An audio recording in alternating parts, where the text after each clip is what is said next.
How the Grinch Stole Christmas by your favorite and mine, Dr. Seuss.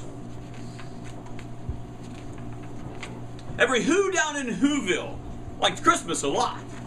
But the Grinch, who'd lived just north of Whoville, did not.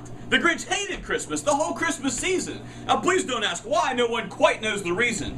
It could be that his head wasn't screwed on just right. Or it could be perhaps that his shoes were too tight. But I think the most likely reason of all may have been that his heart was 2 sizes too small. But whatever the reason, his heart or his shoes, he stood there on Christmas Eve hating the Whos, staring down from his cave with a sour, grinchy frown at the warm lighted windows below in their town. For he knew every Who down in Whoville beneath was busy now hanging a mistletoe wreath. And they're hanging their stockings, he stormed with a sneer. Tomorrow is Christmas, it's practically here. And he growled with his Grinch fingers, nervously drumming. I must find some way to stop Christmas from coming. For tomorrow, he knew, all the Who girls and boys would wake bright and early, and they'd rush for their toys. And then, oh the noise, noise, noise, noise. That's the one thing he hated. The noise, noise, noise, noise. And then the Who's young and old would sit down to feast. And they'd feast and they'd feast and they'd feast and they'd feast. They would feast on Who pudding and rare Who roast beast, which is something the Grinch couldn't stand in the least. And then they'd do something they liked least of all. Every Who down in Whoville, the tall and the small, would stand close together with Christmas bells ringing. They'd stand hand in hand, and the Whos would start singing. And they'd sing, and they'd sing, and they'd sing, and they'd sing. And the more the Grinch thought of this Who Christmas thing, the more the Grinch thought, I must stop this whole thing. Why, for 53 years I've put up with it now. I must stop this Christmas from coming. But how? Then the Grinch got an idea, an awful idea. The Grinch got a wonderful, awful idea. I know just what to do, the Grinch laughed in his throat, and he made a quick Santa Claus hat and a coat. Then he chuckled and clucked, what a great Grinchy trick. Why, this coat and this hat, I look just like St. Nick. All I need is a reindeer. And the Grinch looked around, but since reindeer are scarce, there were none to be found. But did that stop the old Grinch? No, the Grinch simply said, if I can't find a reindeer, I'll make one instead. So he called his dog Max. Max! Then he took some red thread, and he tied a big horn on the top of his head. Then he loaded some bags on some old empty sacks on a ramshackled sleigh, and he hitched up old Max. Then the Grinch said, giddy up! And the sleigh started down toward the homes where the Whos lay a snooze in their town. All their windows were dark, quiet snow filled the air. All the Whos were all dreaming sweet dreams without care. When he came to the first little house on the square. This is stop number 1, the old Grinchy Claus hissed, and he climbed to the roof, empty bags in his fist. Then he slid down the chimney, a rather tight pinch, but hey, if Santa could do it, then so could the Grinch. And he got stuck only once for a moment or two, and then he stuck his head out of the fireplace flue, where the little Who stockings all hung in a row. These stockings, he said, are the first things to go. Then he slithered and slunk with a smile most unpleasant around the whole room and took every present.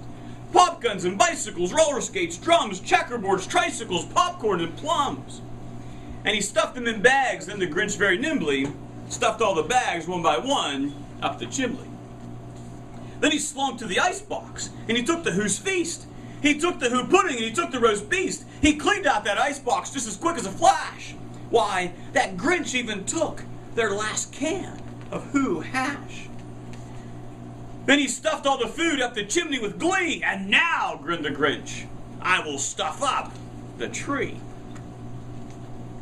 And the Grinch grabbed the tree, and he started to shove, when he heard a small sound, like the coo of a dove.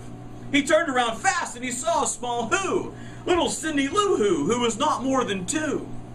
The Grinch had been caught by this tiny Who daughter, who'd gone out of bed for a cup of cold water. She stared at the Grinch and said, Santa Claus, why? Why are you taking our Christmas tree? Why? But you know that old Grinch was so smart and so slick that he thought up a lie and he thought it up quick. Why, my sweet little tot, the fake Santa Claus lied. There's a light on this tree that won't light on one side. So I'm taking it home to my workshop, my dear, and I'll fix it up there and then I'll bring it back here. And this fooled the child. Then he patted her head and he got her a drink and he sent her to bed. And when little Cindy Lou went to her bed with her cup, the Grinch went to the chimney and stuffed the tree up. Then the last thing he took was a log for the fire. Then he went to the chimney himself, the old liar. On the walls he left nothing but hooks and some wire. And the one speck of food that he left in the house was a crumb. It was even too small for a mouse. Then he did the same thing with the other Who's houses, leaving crumbs much too small for the other Who's mouses. It was 1/4 dawn, all the Who's still abed, all the Who's still a-snooze, when he packed up his sled. Packed it up with their presents, the ribbons, the wrappings, the tags, the tinsels, the trimmings, the trappings. 3,000 feet up the side of Mount Crumpet, he rode with his load to the tip-top to dump it. Poo-poo to the Who's, he was grinchiously humming. They're finding out now that no Christmas is coming. They're just waking up. I know just what they'll do. Their mouths will hang open a minute or two. Then all the Who's down in Whoville will all cry, boo-hoo-hoo. That's a noise, grinned the Grinch, that I simply must hear. So he paused, and the Grinch put his hand to his ear. And he did hear a sound rising over the snow. It started out low, and then it started to grow. But the sound wasn't sad. Why, this sounded merry. It couldn't be so, but it was merry, very. He stared down at Whoville. The Grinch popped his eyes. Then he shook. What he saw was a shocking surprise. Every Who down in Whoville, the tall and the small, was singing without any presents at all.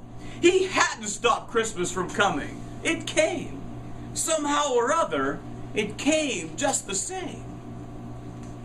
And the Grinch, with his Grinch feet ice cold in the snow, stood puzzling and puzzling. How could it be so? It came without ribbons, it came without tags, it came without packages, boxes, or bags. And he puzzled 3 hours, till his puzzler was sore.